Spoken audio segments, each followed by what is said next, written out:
Hello and welcome to Pat's Latest. I'm your host, Mike Gambardella, and the NFL schedule has officially dropped, coming out late on Thursday night. There's a lot to dive into. The Patriots now know who they will face, when they will face, what the order is, when their bye week is, and who thinks the least of them. We get into who is public enemy number one in Foxborough, the predictions for this schedule, and so much more. But before we get into all that, just as always, a huge thank you to our followers. And if you haven't yet, go down, hit that subscribe button so you can get the latest information on your favorite team each and every single day here on Pat's Latest. And we won't make you wait a second longer. We will get right into it. The Patriots now set to open 2026 in a rematch of the Super Bowl, officially confirmed. We had the story yesterday. Back here with it for you that it is another primetime game. Way to kick off the entire NFL season. The Patriots going into Seattle where they will be raising their banner. Pats with a chance to play spoiler, as the Patriots have really done a great job of improving the team that they have. The Seahawks seeing some transition. Clint Kubiak, now the head coach for the Las Vegas Raiders. Kenny Walker no longer in that backfield, so could be a transitional potential trap game for the reigning champs, if you will. And the Patriots knowing that this is one that they need to have because it kicks off a stretch of 4 straight games against former playoff teams from a season ago. The home opener coming in week 2 against the Pittsburgh Steelers, which may or may not have Aaron Rodgers at that point in time. Yes, Mason Rudolph still there, have Will Howard, the holdover, and the rookie from Penn State, Drew Allar, but a lot to be unpacked with the Steelers as well. So again, you're quickly looking at, could you be 0-2, 1-1, 2-0 after that stretch? Well, you got to hope to get at least one, because you go on the road for 2 straight games against playoff teams, as a Jacksonville Jaguars team awaits in week 3. Yes, they surprised too in 2025, as did the Patriots, and Liam Cohen has that team rolling, so it'll be interesting to see what they are able to run back with. Everyone will probably be thinking the same thing of the Patriots. Yes, they did get to the Super Bowl, but they have their own question marks. And then circle it week 4 against Josh Allen in the Bills in Buffalo at that brand new stadium that they have just built up in Buffalo. So again, a really tough start to the season. I think the Patriots absolutely can go 2-2 in that stretch. It's really up for grabs of which ones they're able to come away with, but playing 3 games on the road against playoff teams, if you're able to come away with 2 wins, I think you chalk it up as a win overall, especially with week 5 and week 6 being the Las Vegas Raiders and then the New York Jets, both games coming at home, is a cure for what ails you. So if you can go 2-2, win those next 2, and be 4-2, staring at a week 7 primetime game on Thursday Night Football against Caleb Williams and the Bears, that is a huge matchup, and one that is going to be very difficult. Again, the Bears are another team like the Jaguars and the Patriots that surprised last year, able to make a quick turnaround. The Bears will need to prove it as well. But if you can win that game, it kind of sets the tone for the rest of the season. That's the one I am circling here. If you don't, then it's kind of a lot of pressure coming up to take care of the games that you need to. There is a get-right spot right afterwards going against the Miami Dolphins. It is in Miami, but luckily it's week 8, not week 2, so that heat that's always such a factor, less of an impact. But then week 9, the Packers coming into New England, a very, very good football team and one that looked to retool as well. So again, a no gimme, and then going to Germany in week 10 against the Lions. Again, that is a more or less away home game for the Patriots. It's good news that you're not having to go to Detroit to play that game, and makes it more of a toss-up than a potential loss against the Lions team that definitely has their sights set on getting back to the playoffs here in 2026. The bye week does come at a good time for the Patriots, and week 11 after that long flight back and forth to Germany, and they get the extension to face the Chargers in week 12 on Sunday Night Football.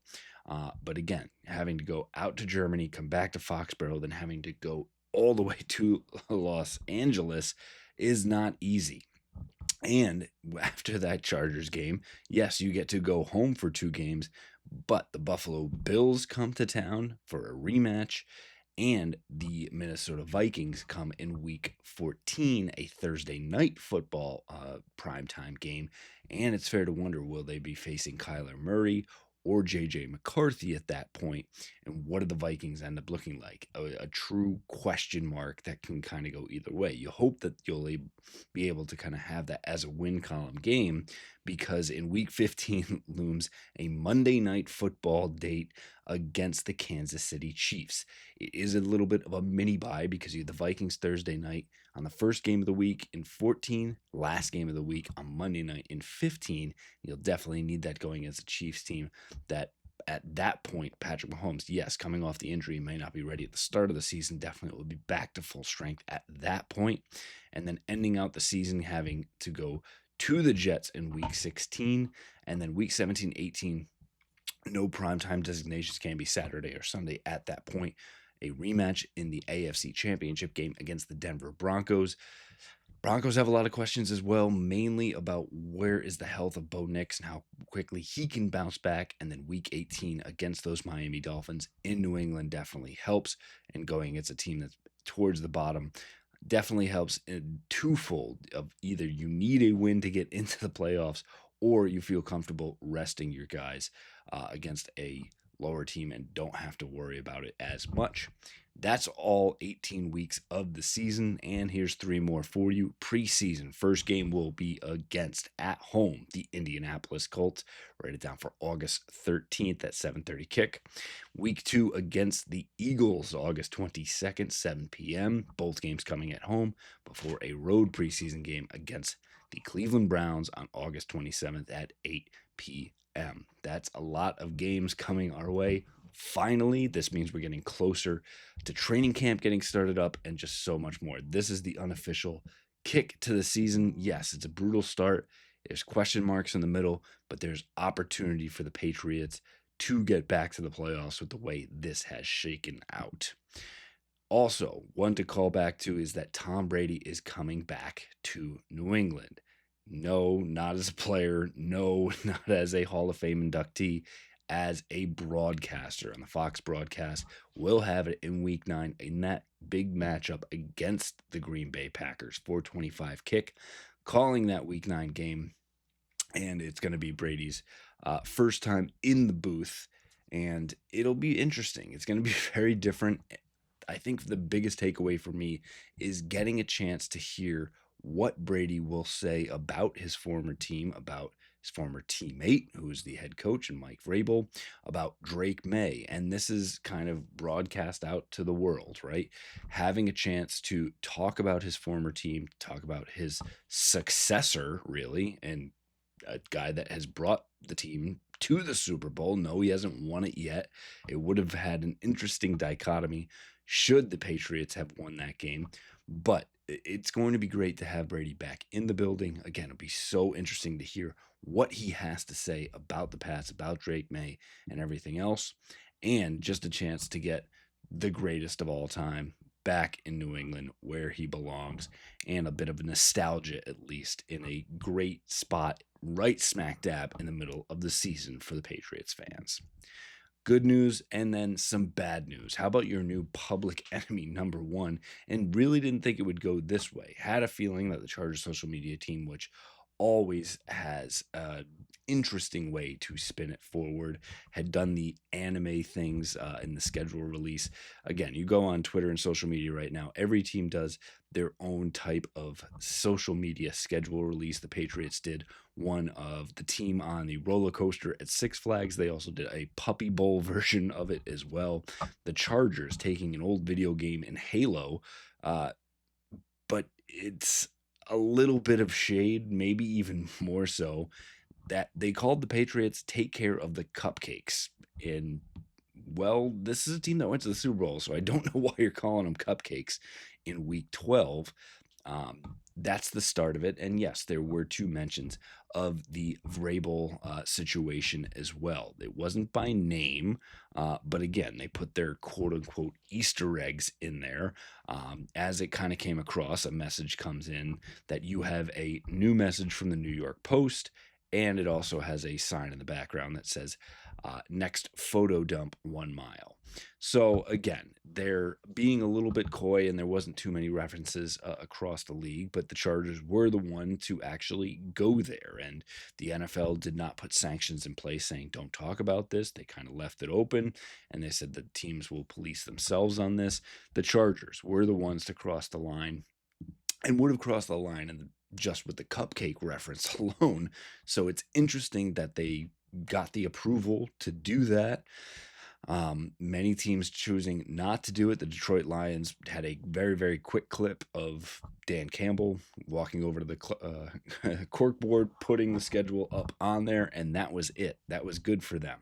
The Chargers always seem to go above and beyond, and fine, win the offseason. I'm not sure that's what Jim Harbaugh is going to want. A little surprising and a lot of extra juice to go into Los Angeles and take care of Justin Herbert and the Chargers yet again. And if the Patriots are able to do that and take care of a few other games, I do think 12-5 is in play for this Patriots team. Yes, it is a daunting schedule, but the Seahawks will not be as good as they were the last time you played them at the end of last season. The Steelers are a question mark with a new head coach, and what is Aaron Rodgers doing? Yes, the Jaguars and Bears overperformed last year, but can you do it again? The Raiders and Jets should be winnable games. Same for Miami. The Packers will be tough. The Lions you now get in Germany as opposed to Detroit. The Chargers, extra reason to get up for that game. Hopefully you can split with the Bills again. The Vikings have quarterback questions. The Chiefs will be a true tough one, especially on Monday night in that atmosphere.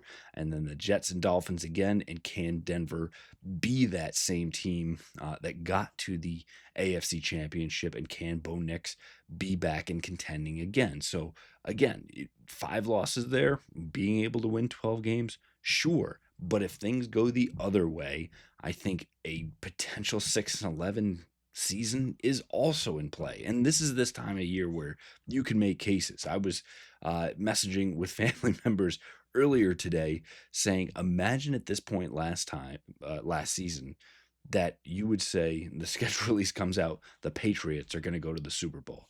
You would think I had 6 heads and had no idea what I was talking about. Yet that is what happened. Don't be surprised to see several teams that weren't in the playoffs be back in the playoffs, or even a team like the Patriots go from picking 3rd, 4th overall in the draft to going to the Super Bowl. So again, you could lose to the Seahawks. The Steelers could have some new life. The Jaguars could keep rolling. The Bills are the Bills. The Bears could get back to that point. The Packers, the Lions, the Chargers, the Bills again. Vikings could, again, Kevin O'Connell, a great head coach, be able to get their things rolling, and Denver could be back again, where suddenly you're only able to squeeze 6 wins out of this because everyone else levels up. You have potentially some injury concerns.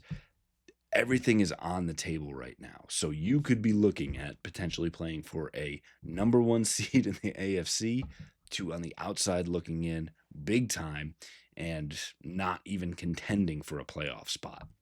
I think the truth of this lies somewhere in the middle, as it always does, looking more at 11-7. I think that makes more sense overall, but again, it's so much to play out, so much to dive into. This is just the schedule aspect, the roster construction, the June 2nd date for AJ Brown. So many more things that we need to get into. So if you stayed for it with us this long, make sure you hit that subscribe button so you can get back with us for our next episode and our next one and our next one, as we can continue to keep bringing the Patriots news to you each and every single day. Thank you to our subscribers. Again, if you haven't, go down. If you have questions, get in the comments. Let us know your schedule predictions. Want to see what everyone's thinking, and is there a quorum? Is it good? Is it bad? Is it in the middle? Give us everything, and we'll make sure we keep bringing you more here on Pat's Latest. Fight on, Foxborough.